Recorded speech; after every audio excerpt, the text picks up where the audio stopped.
matinding kalaban ng COVID. Ayokong makahawa. At mahawa.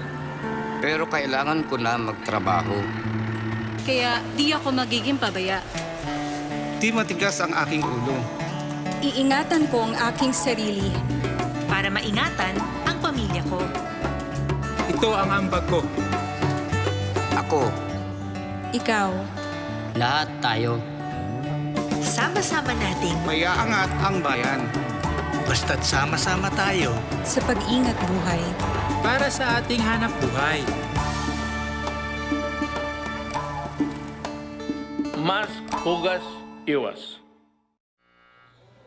Magandang tanghali Pilipinas, no? Nagpulong po kahapon ng mga gabinete kasama ang ating presidente sa kanilang 51st cabinet meeting. May 2 punto lang po tayo na i-discuss ngayon, no? Unang-una, usaping baboy. Tingnan po muna natin, magkano ba talaga ang kinakailangan para makapag-produce ang mga nag-aalaga ng baboy para ibenta sa atin, no? Ang national average po ng production ng baboy ay 171 pesos per kilo. Now, ang problema po, wala pong supply. Bakit? Dahil gaya nga po ng sinabi ni Secretary Dominguez kahapon, yung ASF parang COVID ng mga baboy. Ang diferensya, ang ASF talagang nakakamatay. Kahapon nga po, meron akong kausap, no? Meron siya dating 10,000 heads na baboy, patay po lahat dahil sa ASF. Now, dahil dito, naubos ang supply natin sa Luzon or kung hindi naubos, mababa ang ating supply. Ngayon, alam nyo naman yung law on supply and demand, no? Kung mataas ang demand at walang supply, tataas ang presyo. Kaya nga po, tumaas ang presyo ng baboy. Bagamat, constant po yung cost of producing per kilo ng baboy. Magkano ba ngayon ang presyo ng baboy? Naku po, alam niyo naman yung mga namamalengke, no? Tignan niyo po sa infographics nito, mula 320 hanggang 400 pesos. Dahil nga po sa kakulangan ng supply.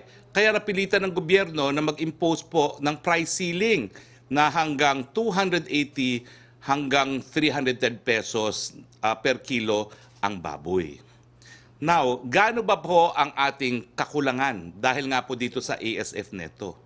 Hindi po ito bababa sa 400,000 metric tons ang kakulangan natin.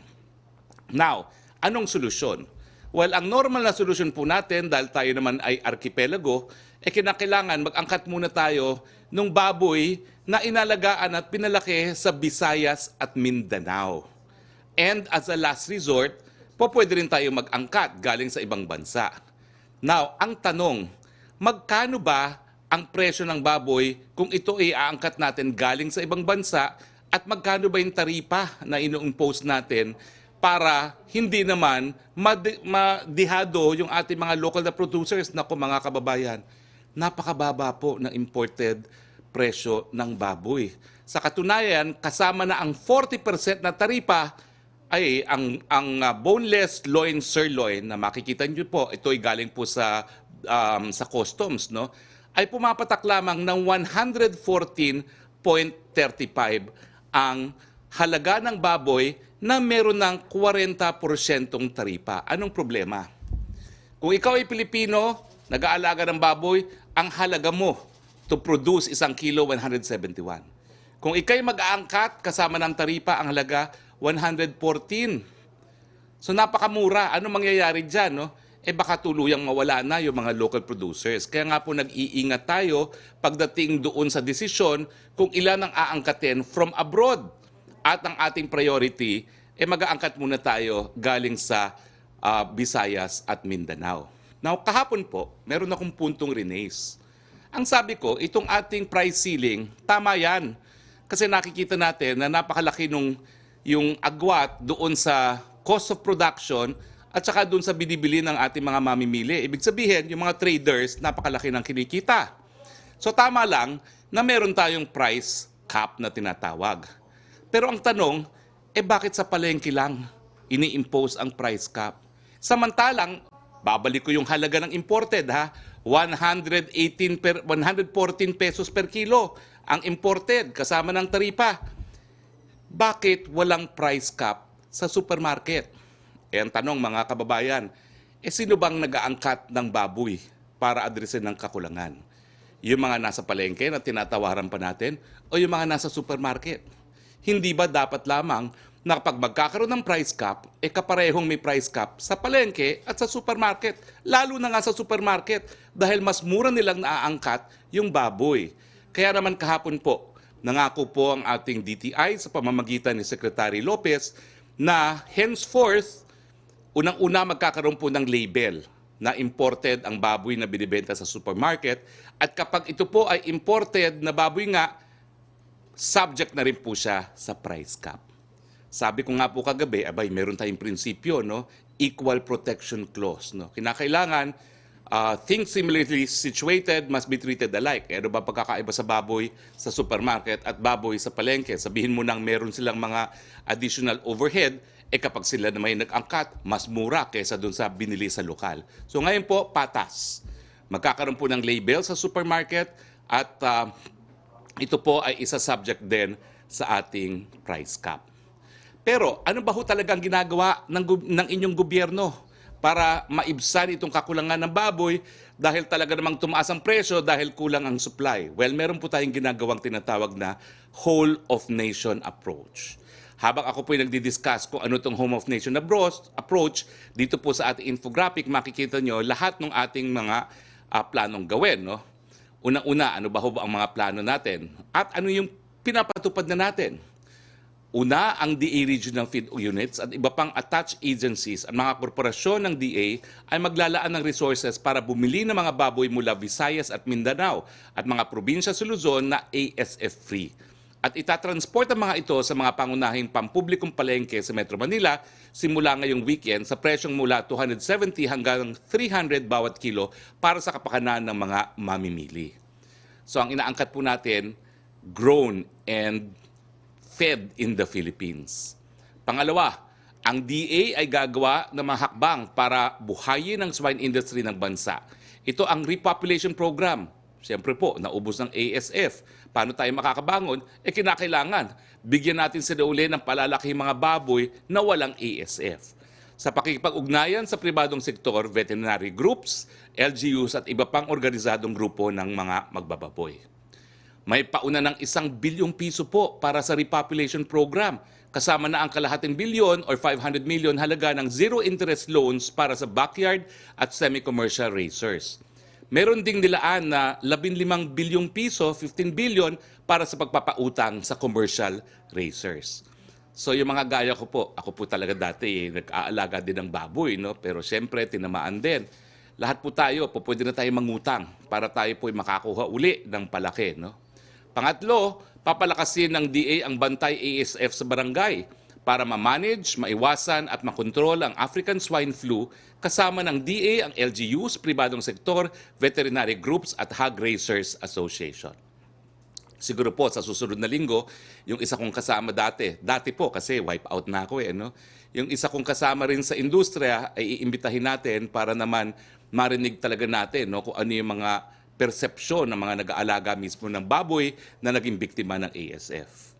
Meron na po tayong initial arrangements ang DA para bumili ng bakuna sa ASF na idinivelop ng US Department of Agriculture na sa ngayon ay clinically at field tested sa Vietnam. Mantakin ninyo po, no? Habang tayo nagbabakuna laban sa COVID-19, kinakailangan magbakuna din laban sa ASF. Okay, so ito po yung whole of nation approach na tinatawag natin para buhayin ang industriya ng pagbababoy at pababain ang presyo ng baboy. Inuna ko na muna ang usaping baboy kasi paborito po talaga ng Pilipino yan at siyempre malapit sa sitmura. Ang sumatotal, gumagawa po tayo ng hakbang. Hindi natin ninais na madali tayo ng ASF kasabay ng COVID-19. Pero babangon din po tayo. Mapapababa rin natin ang presyo ng paboritong lechon. Good news, pangalawang good news po. Inaprubahan kahapon po ng gabinete at ng presidente sa kanyang sa meeting nga ang mga sumusunod na hakbang para matulungan ang lifeliner elective consumers. Kung ikaw ay lifeliner, ito po'y para sa lifeliner lamang ha. Ano yung mga pribilehiyo? Una, no disconnection hanggang Pebrero. Pangalawa, ang pag-extend ng grace period ng additional 2 months para magbayad ng inyong kuryente. Pangatlo, ang pagbibigay ng option for installment payment kung hindi mabayaran buong buo. Now, ito po importante dahil itong mga benepisyong ito para sa lifeliners lamang. Sino ba ho yung mga tinatawag nating lifeliners? Ito po yung mga mahihirap na kakaunti lang ang konsumo ng kuryente. Kadalasan nga po, low-income consumers, meron lang 3 bumbilya, 1 radyo, at talagang limitado po ang appliances. Ito po talaga yung poorest of the poor.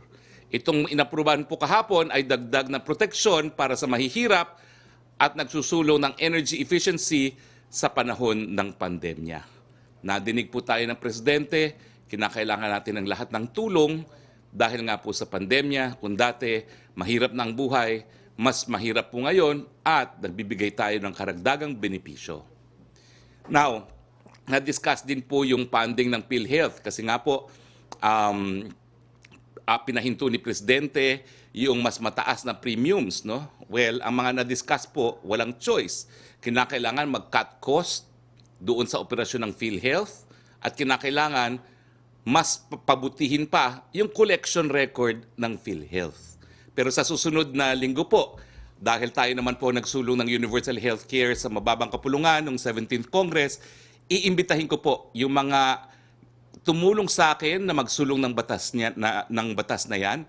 Ito po yung tinatawag nilang UPPGH Study Group on Universal Healthcare, no? At ang iimbitahin po natin kung siya available next week, walang iba po kung hindi ang magsaysay awardee, Dr. Domingo. Hindi po siya yung nasa Food and Drug Administration. Siya po isang magsaysay awardee, liver doctor, at siya po talaga yung pangunahing naging consultant natin nung sinulong po natin ng Universal Healthcare para sagutin ang tanong na saan ba talaga dapat manggaling ang pondo para sa Universal Healthcare kung kulang ang mga premiums.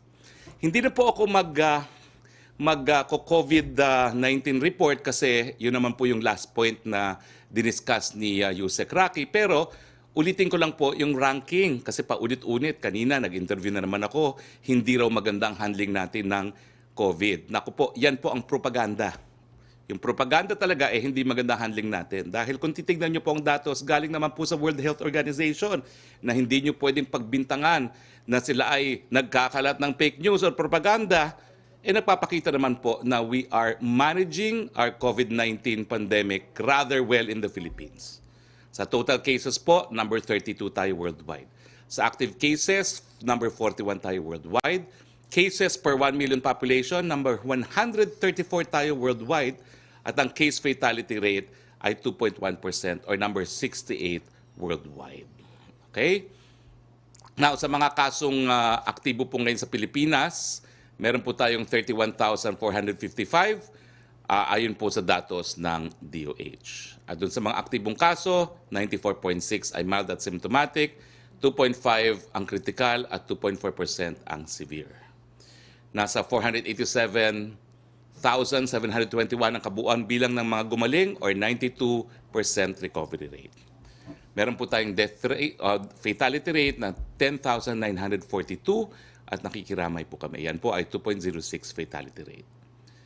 Okay, now tignan naman po natin ang ating kakayahan ng mga hospital. Well, unang-una, yung COVID cases, confirmed COVID-19 cases by adjusted date of onset. Makikita nyo po na bagamat bumababa, talagang nag-spike po siya for the past 4 days at the very least. No? Pero ngayon naman po, nag-spike, pababa na naman muli. Sana patuloy na po yan. Sa ating mga ospital, puno na po ang ating mga ospital. Hindi naman po, no? Meron pa tayong 59% available na ICU beds. Meron tayong 65% available na isolation beds. Meron tayong 75% available na ward beds. At meron tayong 79% available na mga ventilators. Okay, bago po tayo pumunta sa ating mga kasama sa MPC, meron po tayong dalawang panauhin. Unahin ko na po muna si Taguig Mayor Lino Cayetano. Ang issue po kasi, parating na yung COVAX facility. Ito nga po yung makukuha natin bakuna dahil sa pangunguna ng WHO. 117,000 na Pfizer at ilang milyon na AstraZeneca. Ang tanong, dahil ang mga lokal na pamahalaan naman po ang mag-distribute niyan at talagang magtuturok sa kanilang mga constituents, handa na ba ho ang ating mga LGUs? Pauna lang po namin ito, next week, ipipicture po natin ang as many as we can ng mga local government units. No? At mamayang hapon po, nandyan po ako sa aking syudad ng Pasay, 2:00, kasama si Mayor Calixto, para nga po i-discuss yung ating mga plano para makarating sa taong bayan natin ng Makuda. Pero unahin po natin si Taguig Mayor Lino Cayetano.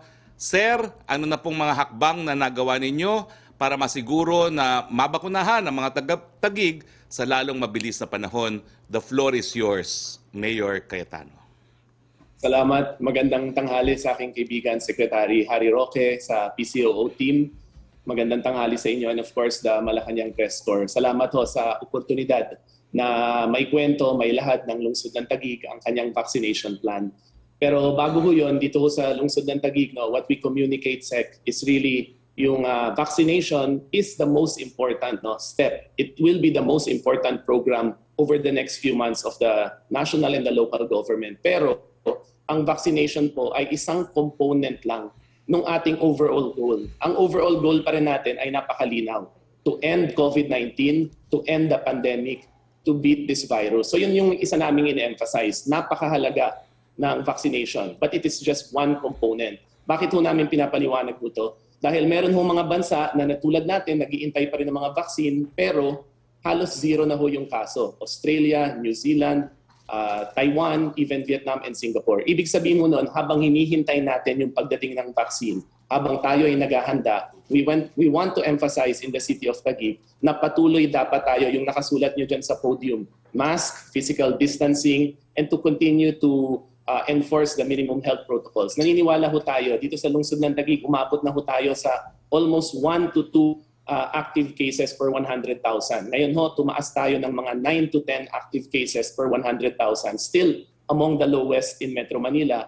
But naniniwala ho kami na patuloy sa paghahanda sa pagbabakuna, napakahalaga na kaya natin yung road to zero even as the vaccine comes. Sa ibang mga bansa po kasi, Sec, habang nag-roll out yung vaccine, kung hindi tayo maingat, while they roll out millions of vaccines, it is also a period where there are most infections and there are the most deaths. So yun yung isa naming patuloy na paalala o warning sa ating mga kababayan. So let me share po, Sec, a short video habang ninanarrate ko ho. No? So unang-una, yung sa pagdating mo sa best practices, last time na nandito po ako, something that we shared is yung localized lockdown. So just quickly before we go to vaccination, yung localized lockdown ho, nakita natin dyan sa BGC, hindi ho kailangan isarado ang buong lungsod, kahit ho ang barangay. Patuloy yung operations namin dyan sa BGC when 294 active cases were found in one construction site. Pero dun sa mabilis ho nating kilos, 294, hindi nagsara ang Taguig, hindi nagsara ang BGC, hindi nagsara mismong yung kalye. Only the construction site. 294 cases, infected cases, and after 3 weeks, 294 recovered. So again, as we're waiting for vaccination, tuloy-tuloy pa rin ho yung ating localized lockdown para tuloy-tuluyang magbukas ang ekonomiya. Pangalawa ho, na napaka-importanting strategiya, pinaalala ng ating Pangulo, yung testing. In the city of Taguig, we will continue to aggressively test. Lahat ho ng health centers sa Taguig, all 30 health centers conducts COVID-19 PCR tests. And na-witness nyo to, Sec, no? You were able to experience yung drive-thru natin. Tuloy pa rin.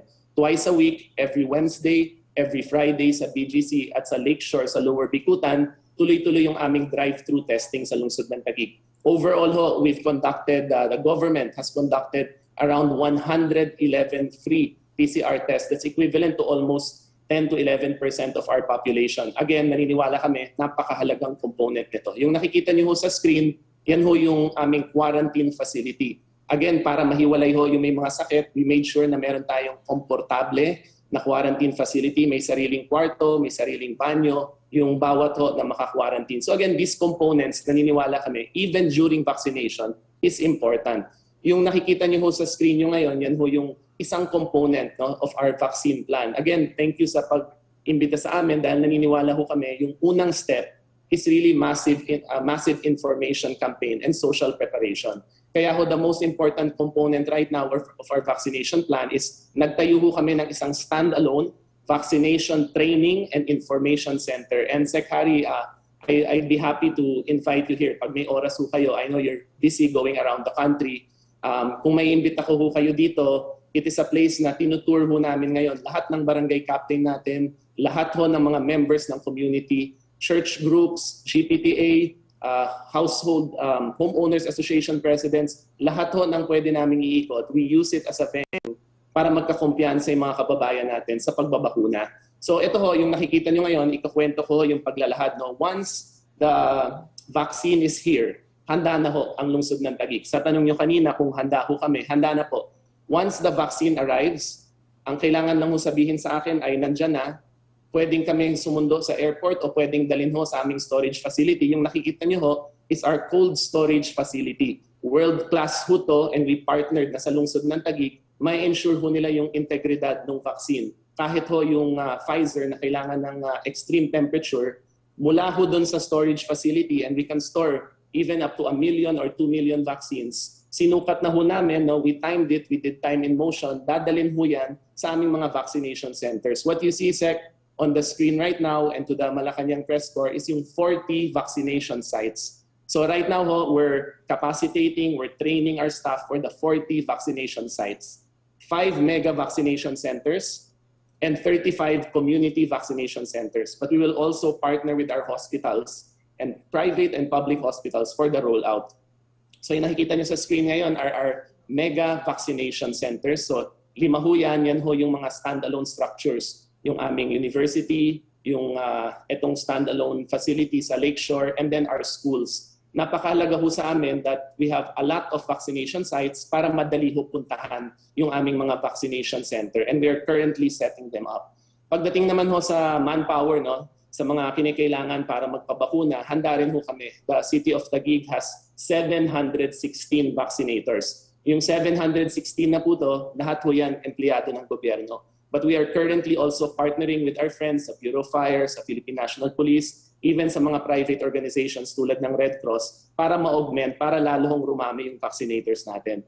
Ang sabi ho ng Department of Health, batay sa guidelines ng WHO, ito ho sa screen nyo, ito yung kailangan ng isang team. So one team is composed at the very least of these 5. Isa lang ho ang vaccinator na kailangan dyan. So something to remember siguro ho, ngayon binabatay ho natin sa gabay ng Department of Health. Ang nakikita po namin, Sec, ang sabi nila, one team can vaccinate up to 100 people per 8-hour shift. So kami ho, to be a little bit conservative habang ho nagsasanay tayo, ito ho konting computation. No? Kasi ang isang venue, pwede ho more than one team. So kung malaki yan tulad ng isang eskwelahan, we can set up anywhere from 5 to 10 teams. So kung 5 teams tayo per venue at meron tayong 40 vaccination sites, we can do around 15,000 a day. It will take around 46 days for us to vaccinate yung 670,000 population. Pero nakita ho namin, mukhang kakayanin rin namin 10 teams per vaccination site. 10 team. With that, we can do 30 vaccinations a day, 30,000, and we can finish in around 23 days. Pero again, no, hindi ho ito pabilisan. We want to do it safely and effectively. At pag tayo ho nag-vaccinate, kasabay nung binanggit natin kanina na tuloy-tuloy yung ating mga health protocols, we have time to prepare and we have time to do it right. Okay. Maraming salamat, Mayor Cayetano. Asahan niyo po sa susunod na linggo ay yung ibang mga alkade ay makakasama rin natin para discuss ang kanilang rollout plan, at mamayang hapon po papunta ako dyan sa Pasay para nga po pakinggan kung ano yung rollout plan natin. Bago po ako makarating ng syudad ko ng Pasay, congratulations dahil for the past months po, no, Pasay is one of the cities na puro negative po ang attack rate ng COVID. Ibig sabihin, pababa po ng pababa yung mga attack rate ng COVID sa syudad ng Pasay. See you later, Mayor Calixto, and thank you very much, Mayor Cayetano. Now, we have a true expert, a former Secretary of the Department of Health, a former Professor of Medicine at the UP College of Medicine, former Director of Health Center. Lahat ng puro credentials nasa kanya na. Pero sabi ko po sa kanya, ibang tanong ko sa kanya ngayon. Kasi nga po, ngayong magbabakuna na tayo, meron pong mga natatakot sa bakuna. At bakit? Kasi nga po doon sa nangyari sa Dengvaxia. Pero napapansin nyo, walang gusto magsalita sa Dengvaxia. Kaya winarningin ko po ngayon si Secretary Cabral, tatanungin ko siya, ano ba ho nangyari sa Dengvaxia? At yung pangyayaring ito, bakit negatibo ang epekto doon sa kumpiyansa natin magpabakuna? At ano ang way forward para magtiwala pa ng lalo ang ating mga kababayan na magpabakuna sa COVID-19? Ma'am, these are difficult questions and questions that are not openly discussed, but they have to be answered. And I think an expert like you would be in a position to answer it. The floor is yours, ma'am. Doktora Cabral. Maraming salamat, Sec. Harry. Magandang tanghali sa inyong lahat. And thank you for the opportunity to discuss vaccine hesitancy in light of our COVID-19 problem. Ano nga ba ang dahilan kung bakit tayo ay nagbabakuna? And may I have the first slide, please? Okay. Tayo ay nagbabakuna para hindi tayo magkaroon ng malubhang sakit at hindi mamatay. Yun ang pinaka-importante sa lahat na dahilan. At susunod ay kung magkakasakit man tayo, gusto natin ay mas mild kesa sa mas malubha ang magiging sakit natin. At finally, gusto natin na huwag nang kumalat yung sakit sa ibang tao. At kung merong isang bakuna na pwedeng magamit, ay ito ang dahilan, mga dahilan kung bakit natin gagamitin ito. Next, please. Ito ay illustration ng mahusay na ginagawa ng bakuna. Makikita natin dito na nung araw, for example, sa measles, bawat taon, higit 100,000, minsan 1,000,000 sa isang taon ang nagkakaroon ng measles o tigdas at maraming namamatay dito. Pero nung 1950s, ganyan, nagkaroon na ng bakuna para sa measles at mula nun ay bumaba na ng bumaba ang mga kaso natin ng measles at kukonti na lang ngayon. Maliban kung magkakaroon ng isang outbreak dahil sa hindi masyadong nabakunahan yung mga tao. Next, please. But in the last few years, yung kumpiyansa natin sa pagbabakuna ay nagbago. Makikita natin mula dito sa report ni Dr. Heidi Larson ng Vaccine Confidence Project kung ano ang nangyari sa vaccine confidence dito sa ating bansa noong 2018 kumpara sa 2015. At tandaan natin na ang nangyari between these 3 years, yung 2015 at 2018, ay nagkaroon tayo ng iskandalo tungkol dun sa vaccine para sa dengue fever. Okay? Noong 2015, 93% ng mga Pilipino ay nagsasabi na importante ang bakuna para sa ating kalusugan. Pero noong 2018 ay bumaba ito sa 32%. Noong 2015, 82% ng mga tao sa Pilipinas ay nagsasabi na ang mga bakuna ay ligtas. Pero bumaba ang kumpiyansa sa kaligtasan ng bakuna sa 21% noong 2018. At noong 2015, 82% din ang nagsasabi na ang mga bakuna ay mahusay at epektibo. Pero ito ay bumaba sa 22% noong 2018. So ito ang naging resulta noong iskandalo ng Dengvaxia noong 2018. At hindi lamang si Dr. Larson ang nagsasabi nito, kung papakinggan natin ang mga local chief executives at ang mga mamamayan mismo, malalaman natin na talagang ito ay isa sa pinakamalaking dahilan kung bakit ngayon ay dudang-duda ang mga tao sa mga bakuna. Next, please. Next, please. Okay. Sorry, balik tayo dun sa Pulse Asia survey. Noong end of November to the first few days of December, ang Pulse Asia ay nag-survey at nakikita natin na nung panahon na yon, 32% lamang sa mga Pilipino ang nagsasabi na willing sila na magpabakuna ng COVID-19. At ito ay sinusugan ng Okta Research na nag-report a week or so after na mas mababa pa nga ang numero ng mga tao na gustong magpabakuna ng COVID-19. Next please. Bukod doon, itong last month lamang ay gumawa ang UST COVAX Research Team ng isa ding online survey na 15,600 ang mga respondents. At dito sa survey na to, makikita natin na 23.7% lamang ang nagsabi na they will definitely use any vaccine available for COVID-19. Next please. Maraming pangamba ang ating mga kababayan ngayon tungkol sa bakuna and particularly tungkol sa COVID-19 vaccine. Sila ay nangangamba na baka fake yung vaccine na may inject sa kanila.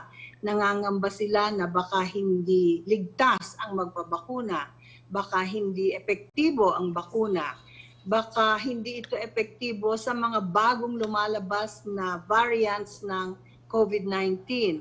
Baka hindi na testing mabuti ang mga bakunang ito. Baka may halaga para sa kanila.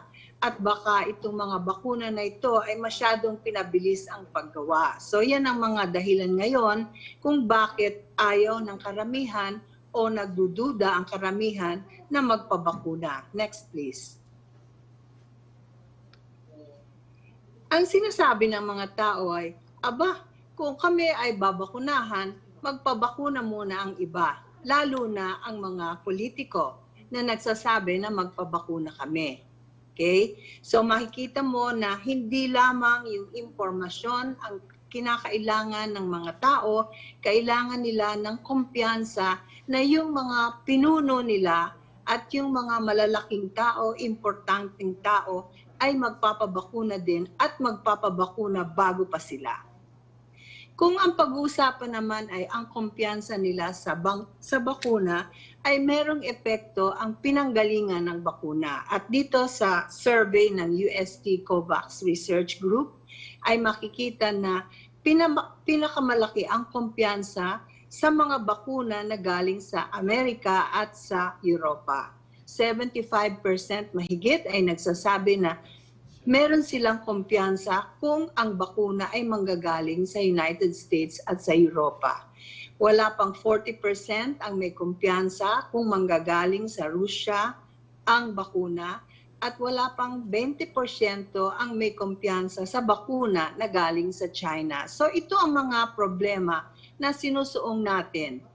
Napakaganda ng vaccine preparation ng Taguig, for example, at kinocongratulate ko si Mayor Cayetano tungkol dito. Pero tama siya na ang una sa lahat ng ating dapat gawin ay malaking information campaign at malaking trust campaign para ang ating mga tao ay magkaroon ng kumpiyansa na mahusay ang magpabakuna kesa sa hindi magpabakuna.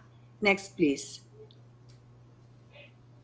Hindi lamang sa Taguig o hindi lamang sa ibang bansa o sa ibang lugar dito sa atin na merong vaccine hesitancy. For example, maririnig natin na sa mga korporasyon na handa nang ibigay sa mga empleyado ang bakuna, ay marami pa rin sa kanila na ayaw magpabakuna.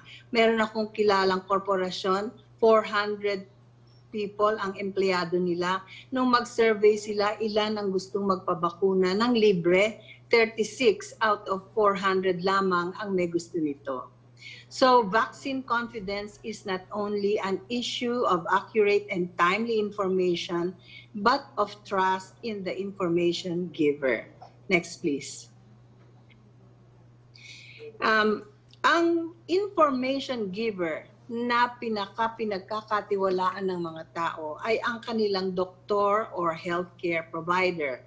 At ito ay survey sa Amerika na nagsasabi 85% of them trust their doctor or healthcare provider. They trust their doctor and healthcare provider more than they trust the Center for Disease Control or the Food and Drug Administration or even Dr. Anthony Fauci. And certainly they trust their healthcare provider more than President Biden or former President Trump. And that, I think, is the same situation in our country. Next, please. Okay, so it is important for us to note this when we do our communication and community engagement campaign. I think that is all I have to say for today. Thank you very much. Next, please. Yes, maraming yeah. Question. Okay, maraming salamat Dr. Cabral, no? I'm sure the members po of the Malacanang Press Corps will have questions for both our resource persons, pero simulan na po natin ang ating open forum. Yusek Roque? Yes, good afternoon, Secretary Roque, Dr. Esperanza Cabral, and Mayor Lino. From Kylie Atienza of Business World, the Philippines slipped one place to number 55 out of 167 countries in London-based think tank Economist Intelligence Unit's Democracy Index for 2020. The nation retained its flawed democracy status with a score of 6.56 from its 6.4 last year. Ano daw po ang reaction ng palasyo dito? Well, it's one notch lower. So hindi po yan major slip, kumbaga. At kung titignan po natin ang datos, no? Naunahan po tayo ng Taiwan, Malaysia at Timor-Leste, pero we are ahead of Indonesia, Thailand, Singapore, Myanmar, Vietnam, and Laos. In other words, ahead of almost all the major countries of Southeast Asia. So we will strive to do better, pero that ranking po shows that democracy is very much alive in the Philippines. Our democratic institutions are working. We have an independent judiciary, an independent legislative department, and of course, an executive department that is always the victim of criticisms. Thank you, Secretary. Thank you. Pierre Nada, please. Hello, sir. Good afternoon. Yes, good afternoon. Sir, my first question, sir, is for you. Sir, does the president or Malacanang have a stance on the possibility of banning face-to-face campaigning for the 2022 elections? Because the COMELEC just said that they're exploring this idea, but there have been some negative reactions to it. What is the palace stance on this? Do you agree that we should ban face-to-face campaigning? I think it's too early because we're about to start our inoculation campaign. We respect that the COMELEC is a constitutional body, tasked with the holding and supervision of elections. But I'm sure the issue will be discussed beyond COMELEC and will include also the IATF. Sir, you're saying that it's too early. Then you mentioned that the vaccination program will begin. Sir, does this mean that we're waiting for the success of the vaccination campaign before we can give a stance on whether or not to ban face-to-face campaigning? Because the vaccination will start this month. So, sir, do we have any figure that if we achieve this amount of vaccinations by a certain time, then you would be more open to allowing face-to-face campaigning? Well, Pia, we are aiming to vaccinate 100% of our adult population within the year of 2021. So, syempre, hindi mo naman mababaliwala na kung tayo makakamit natin yung target na yon, baka maibsan po yung ating mga alinlangan sa face-to-face campaigning. Hindi ko po sinasabi na it will actually happen, but all I'm saying is let's wait what will happen to our vaccination campaign dahil meron pa naman tayong panahon. Okay. So, sir, does the palace see any opportunity cost if we bar face-to-face campaigning? I mean, some senators are saying that this might mean disenfranchisement of poorer voters, for example. Well, sa atin lang po, or candidates who have not as much funding. Sa atin po sa demokrasya, kinakailangan makilala ng taong bayan ng kanilang mga kandidato. So lahat po ng form of campaigning would be preferred. Kaya lang po may pandemya nga at yan po ay katotohanan. So tignan mo muna natin kung maibsan natin yung ating problema sa pamamagitan ng bakuna. Dahil po pwede naman po matapos ang bakuna, susunod pa rin tayo sa mask, hugas at iwas plus bakuna. Sir, can I go to Mayor Lino? Yes, please. And maybe Secretary Cabral. Go ahead, please. Sir, I was just wondering if the Metro Manila Council has come up with a protocol, a standard protocol, should it arise that the problem where people don't show up for their vaccination slots on time. And then, so, sir, we have this danger of wasting the vaccines that have been prepared for them. Sir, standard protocol for how to decide who gets that vaccine? Yeah. Siguro ngayon, Pia, it's not for the Metro Manila Council to decide. But kami, our City Health Office, in coordination with the Department of Health, are fixing the protocols. Yung isang advantage kasi, if we have something like Pfizer, so Pfizer, once it's thawed dun sa extreme temperatures, we can have up to 5 days sa refrigerator natin. So with proper utilization, no, pag naplano natin ng mabuti, hindi naman aabot sa 5th day yun. Pangalawa, if we get something like Moderna, that's 30 days sa refrigerator. And most LGUs, wala yun ng extreme temperature, no, nung cold storage. Kaya kami, we had to partner. Pero most LGUs has yung normal refrigeration kasi kailangan natin yan sa ibang pagbabakuna at sa pag-store ng ibang mga gamot. So I think if you properly rationalize it, kaya napaka-importante nung dry run. Kami every Friday, we do dry runs. Because kailangan naka-backup na rin yon. Let's say on its 4th day, then kailangan naka-backup na rin yung team natin kung sakaling may hindi dumating, mababakunahan. But that period is not so narrow naman. Now, again, we have 5 days once it arrives para ho ma-utilize. And tulad namin, malapit lang yung cold storage facility, pwede namin iplano na i-roll out lang talaga, i-deliver lang talaga yung bakuna na yon kapag sa araw na magbabakuna tayo. And then, you're right, we will have contingencies in place. I think it happened the other day in the US, no, nung nag-breakdown yung nawalan ng kuryente, no? I think at midnight they had to dispose of thousands of vaccines. So we'll have contingencies in place kapag kailangan yon. Pagdating naman ho dun sa pag-expire niya sa grid, we're making sure na we're coordinating with yung power suppliers na yung grid, kung nasaan yung mga health center namin o nasaan yung mga refrigerators namin, ay maprotektahan. And then we have backup generators as well that we are preparing to avoid any kind of spoilage.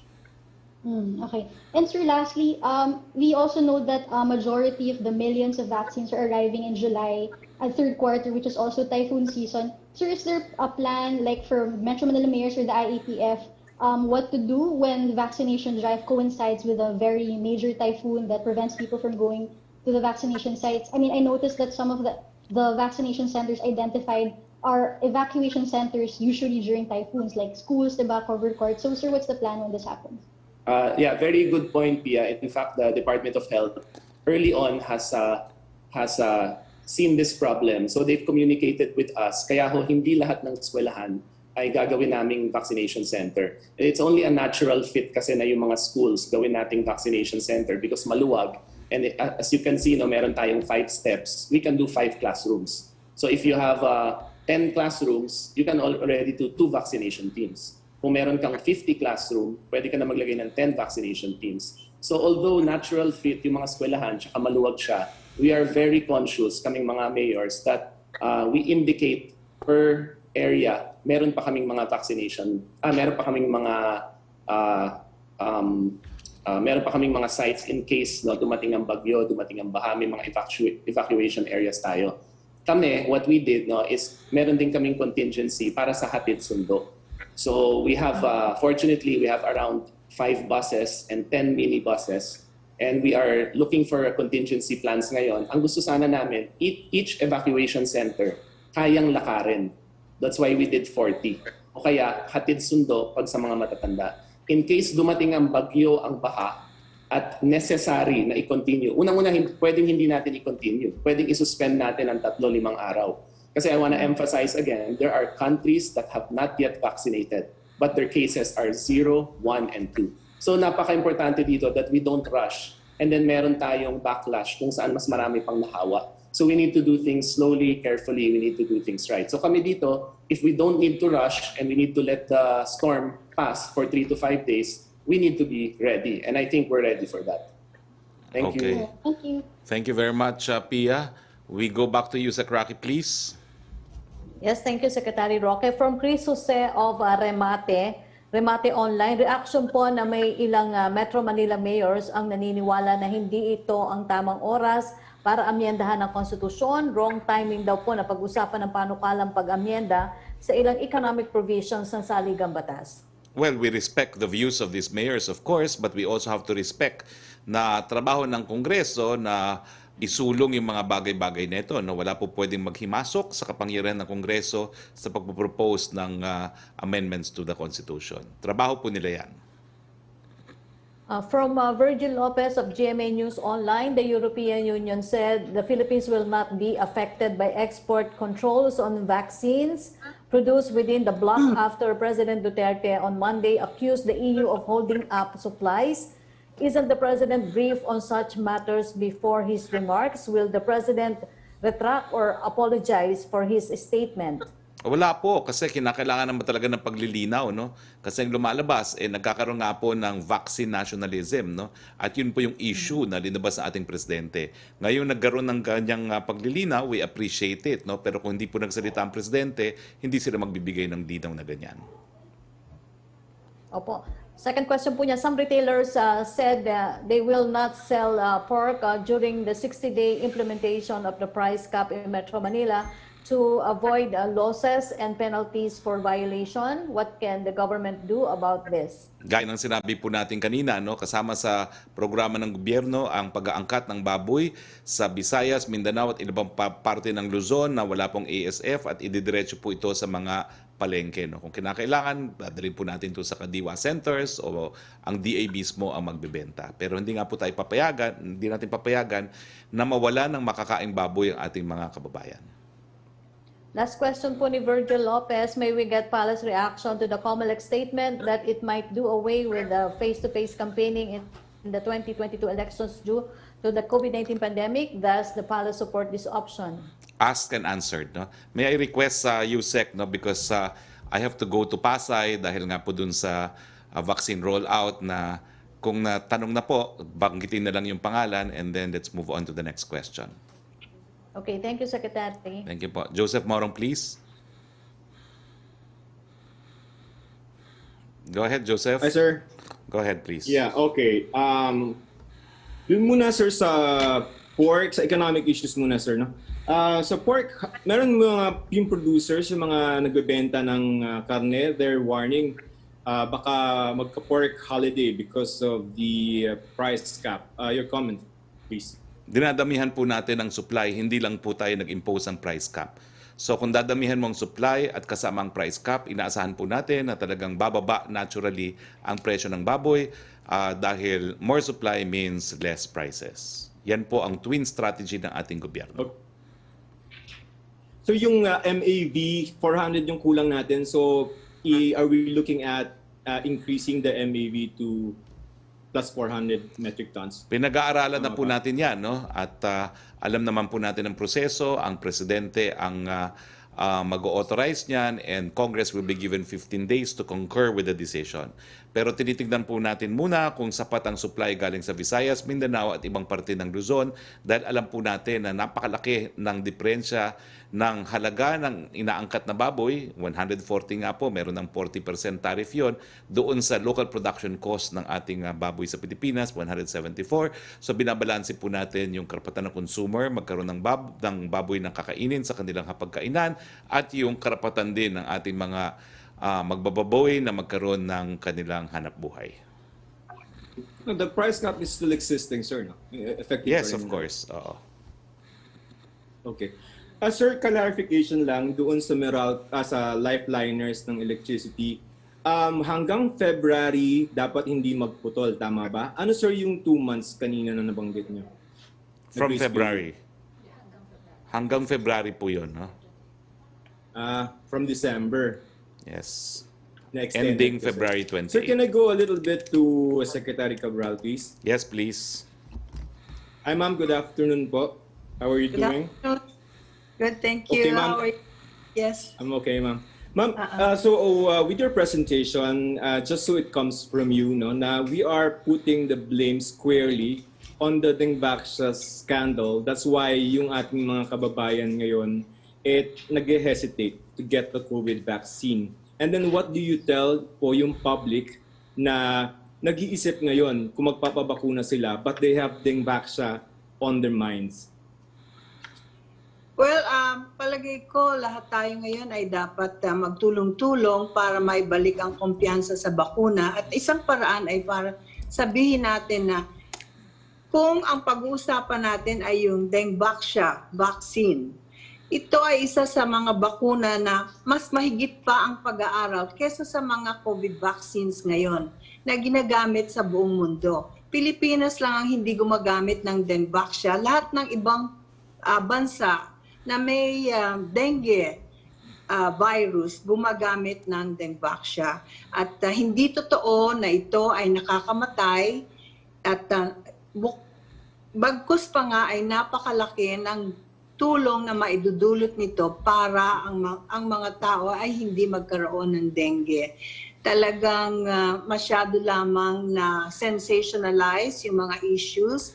Maraming false narratives na lumabas tungkol sa mga scientists, tungkol sa mga regulators, tungkol sa authorities na hindi tama.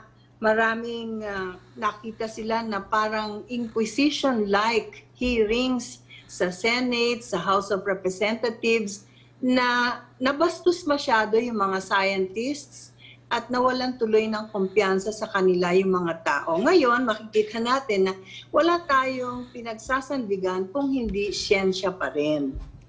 So, yung mga tao na yun ay naging contributors dito sa pagbaba ng vaccine confidence. So sila ay mga tao din na pwedeng magbalik nitong confidence na ito at inaanyayahan natin sila na tumulong to come out in public to say that all of us must get the COVID vaccine if this is something indicated for us so that we can recover our economy so that we can all stay healthy. All right, Secretary Roque, can I have one more question, please? Go ahead, please. Okay lang? Go ahead. Okay. Sir, yung Octa research, no? Yung data na nakuha nila from DOH shows na yung reproduction rate sa NCR is steady at 1. Does it give you a level, does it give the government a level of confidence such that we can relax our community quarantine this month, February? Well, sana nga po magpatuloy, no? Bagamat ang ating quarantine classifications are monthly, kung magpapatuloy po na ganito, siguro kung merong mag-move na ibaba na to MGCQ para lalong mas marami sa ating makapagtrabaho, po pwede naman po yan pagdesisyonan ng IATF. Pero sa ngayon po, nagpapasalamat po tayo sa ating mga kababayan dahil iniingatan po nila ang kanilang mga sarili para sa kanilang mga hanap buhay. All right, sir. Thank you for your time, Secretary Cabral. Thank you. Regards, Mayor Cayetano. Thank you, Joseph. We go back to you, Sec. Roque, please. Okay. From Jinky Badicados of IBC 13, nasagot niyo na po yung question niya about EU. And then Dreo Calonso of Bloomberg, how is the Philippine government viewing 91.4% efficacy of Russia's Sputnik vaccine? Are there plans to increase our orders of the Russian vaccine? Sa mulat-mula po, tayo po umu-order doon sa Gamaleya. No? Pero magandang balita po yan na 91% ang efficacy rate niya. Bagamat uulitin ko po, no? Ang importante talaga sa bakuna, hindi lang yung kung mapiprevent niya ang pagkakasakit, ang importante kung mapiprevent niya yung seryosong pagkakasakit na magdudulot ng kamatayan. So, but of course, we welcome this dahil alam naman natin na dahil kulang nga po ang supply galing sa mga Western companies, talagang kinakailangan ibsan natin ang ating supply sa pag-aangkat galing sa Russia at sa bansang China. Second question po niya, how does Sputnik's efficacy affect President Duterte's personal vaccine choice? Is he more willing to be vaccinated using the Russian vaccine now instead of the Chinese vaccine with lower efficacy? Basta naman po aprobado yan ng ating FDA at binigyan ng EUA, kukunin po yan ng presidente. Of course, ang sinabi na niya, ang choice niya is either Chinese or Russian. So the Russian vaccine has always been one of his early choices. Question from Prince Goles of Abante Politico. Sources confirmed to Politico that President Duterte named 9 cabinet secretaries as potential senatorial candidates during yesterday's cabinet meeting. The names mentioned were Secretaries Mark Villar, Ramon Lopez, Arthur Tugade, Francisco Duque III, Silvestre Bello III, and Carlo Nograles, Chief Presidential Legal Counsel Salvador Panelo, Presidential Spokesperson Harry Roque, and Vaccine Czar Carlito Galvez. Was the President serious when he made the announcement last night? Alam niyo po kasi ang aming mga pagme-meeting ay covered din by executive privilege, no? So I think yung mga bagay-bagay na yan po, dahil hindi naman po yan kasama sa agenda, will remain to be confidential, no? So I cannot comment on that po. Opo, question from Vance Fernandez. With the coup d'etat daw po coup in Myanmar giving a forced transition of power out of the civilian government to the military, many other countries and the United Nations condemning the coup. Does the Philippines officially recognize this forced transition of power in Myanmar? And if yes, does it directly mean that the Philippines recognizes the military government in power in Myanmar? If yes, why? You know, in international law, ang importante po yung recognition of states. Yun po yung importante at tingin ko naman po kahit sinong in power dyan, hindi naman po nawawala yung Myanmar. But as to the official policy in Myanmar, I will defer to the DFA. Opo, question from Tuesday New, nasagot niyo na po about disconnection. Ang follow-up lang daw po niya, yung additional 2 months grace period, saan po yun maia-apply daw po? Doon po sa hindi nabayaran, kasi grace period lang po doon sa principal na hindi nabayaran.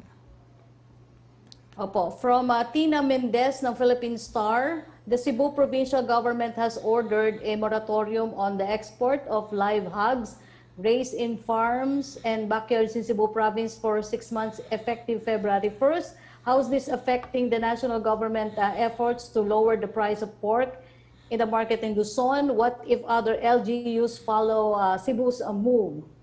Well, gaya ng sinabi ko po, ang unahin natin ay pag-angkat galing po sa Luzon, sa Luzon na walang ASF, sa Visayas at sa Mindanao. At kung kukulang pa po talaga yan, talagang mapipilitan tayo mag-angkat galing po sa ibang mga bansa, no? So, ang assurance po ng gobyerno, gagawin ng lahat ng hakbang para meron po tayong sapat na baboy sa affordable na presyo sa ating hapagkainan. Opo, question mula po kay Laila Salaveria para po kay Secretary Cabral.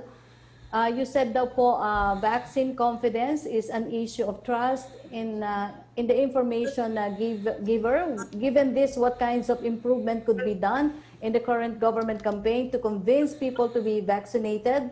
Who should be playing a major role in this?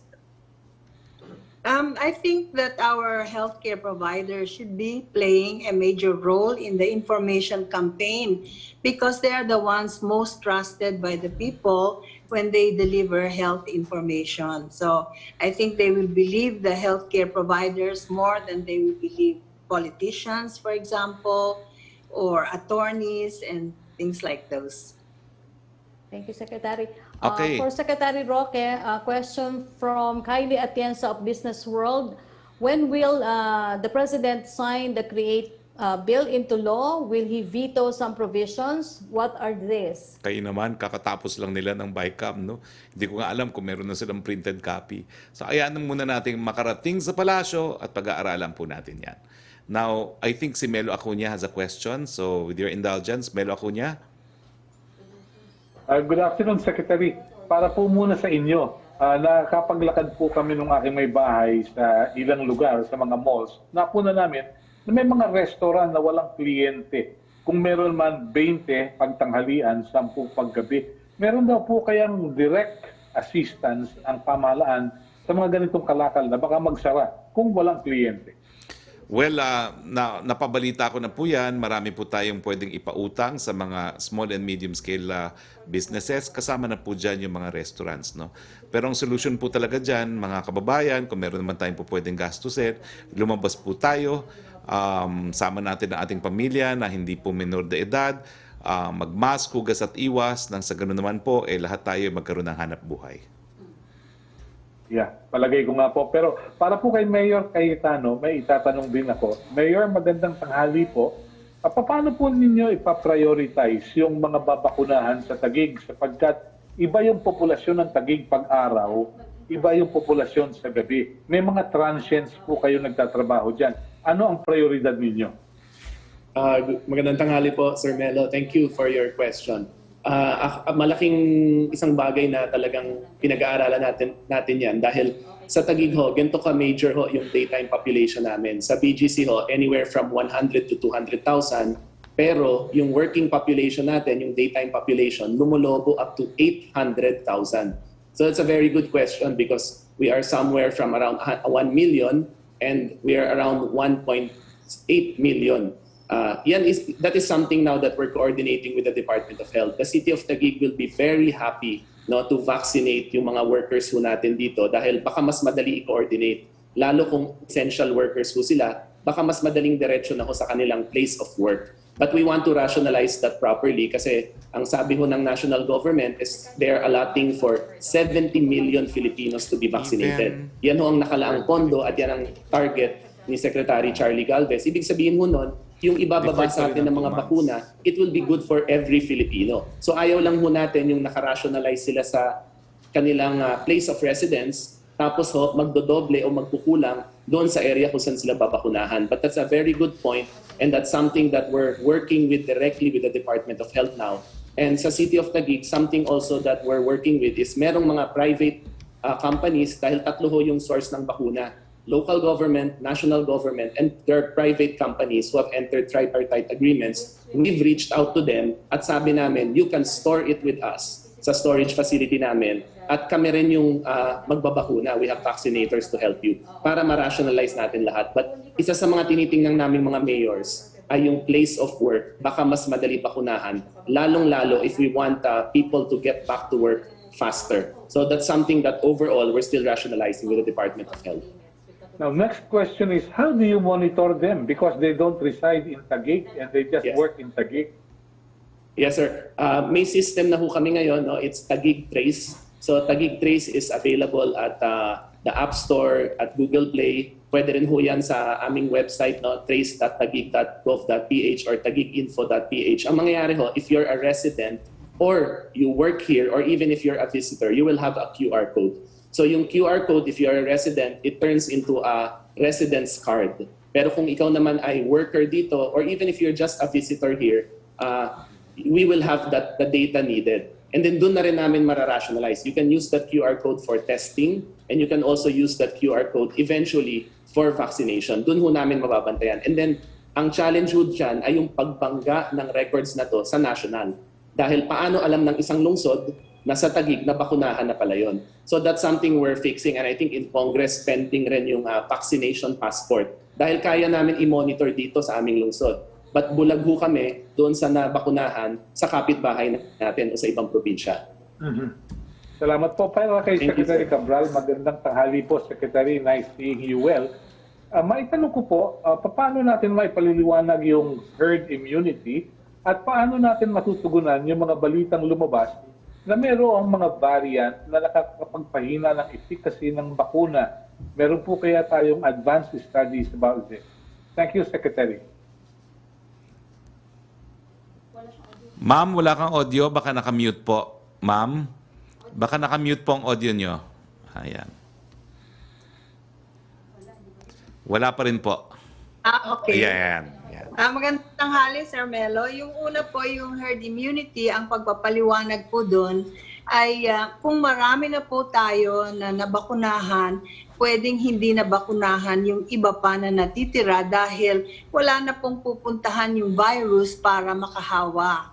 So, kaya gusto natin na as many people as possible para sa COVID-19, ang estimate natin ay 70% to 85% of the population ay kailangang mabakunahan at maaaring yung 15% to 30% pwedeng hindi na muna bakunahan at ito ay makakatulong na sa pag-control ng COVID-19 pandemic. Yung susunod naman po ay tungkol sa variant. Yung mutation po ng virus ay natural na proseso. Talaga pong merong mutation ang mga viruses at kung marami ang viruses, mas marami pong mutation na nangyayari. So, importante talaga na mabakunahan lahat para makontrol yung dami ng virus. Ngayon, ang datos na nakikita natin ay epektibo pa rin yung ating current na bakuna dito sa mga new variants na lumalabas. Pero tama po kayo na pwedeng magkaroon ng bagong mutation, bagong variant na hindi na magiging epektibo ang current na bakuna. So pagka ganun po, magde-develop ng bagong bakuna para dito sa variant na ito. Maraming salamat po, Secretary. Thank you. Maraming salamat Thank po. you, Secretary Harry. Oo, maraming salamat Melo and Secretary Cabral. May paglilinaw lang po tayo. Nag-text po si Yusek Fuentebella. Ang sabi po niya, para doon sa deferred payments for lifeliners, pati daw po yung mga nagamit na kuryente ng Enero at Pebrero, kasama po doon sa deferred payment scheme. Okay?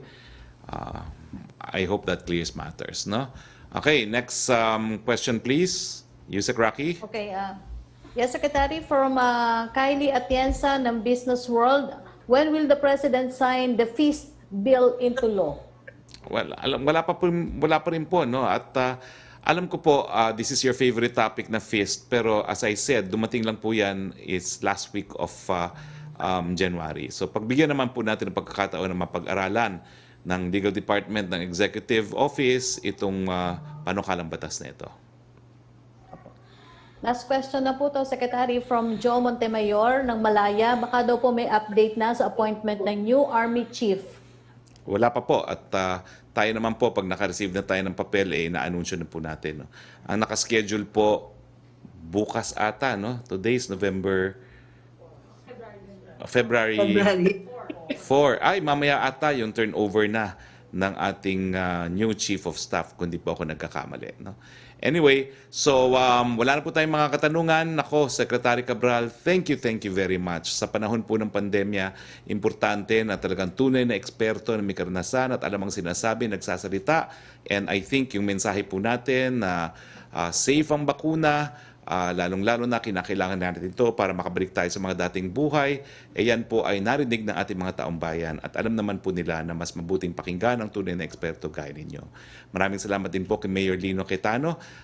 As usual po, you have shown the way for all local government units on what to do for the vaccine rollout. Pero ililinawin ko lang po, no? Isa lang po si Mayor Lino Quetano na meron na talagang solid na programa. Halos lahat po, kung hindi lahat ng ating mga mayor ay merong solid na programa, iisa-isahin po natin sila kung kakayanin. Kaya lang po, ang estimate ko, hindi natin maisa-isa lahat dahil nandyan ang bakuna, titignan na lang natin kung paano nila talaga i-roll out yan. No?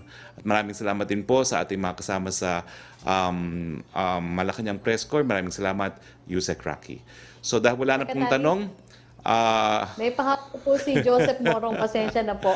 Ano yun? Sorry po, Secretary. Nalito daw po si Joseph kasi, so kailan daw po pwede magputol ng kuryente?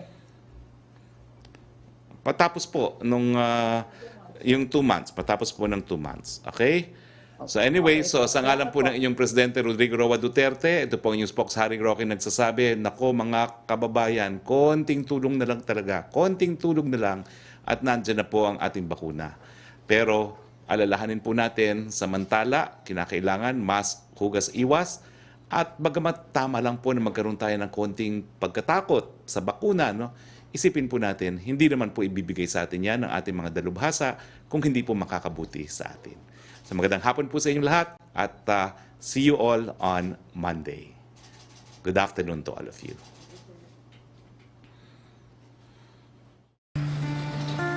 Matinding kalaban ng COVID. Ayokong makahawa. At mahawa. Pero kailangan ko na magtrabaho. Kaya di ako magiging pabaya. Di matigas ang aking ulo. Iingatan ko ang aking sarili. Para maingatan ang pamilya ko. Ito ang ambag ko. Ako. Ikaw. Lahat tayo. Sama-sama nating Maiaangat ang bayan. Basta't sama-sama tayo. Sa pag-ingat buhay. Para sa ating hanap buhay.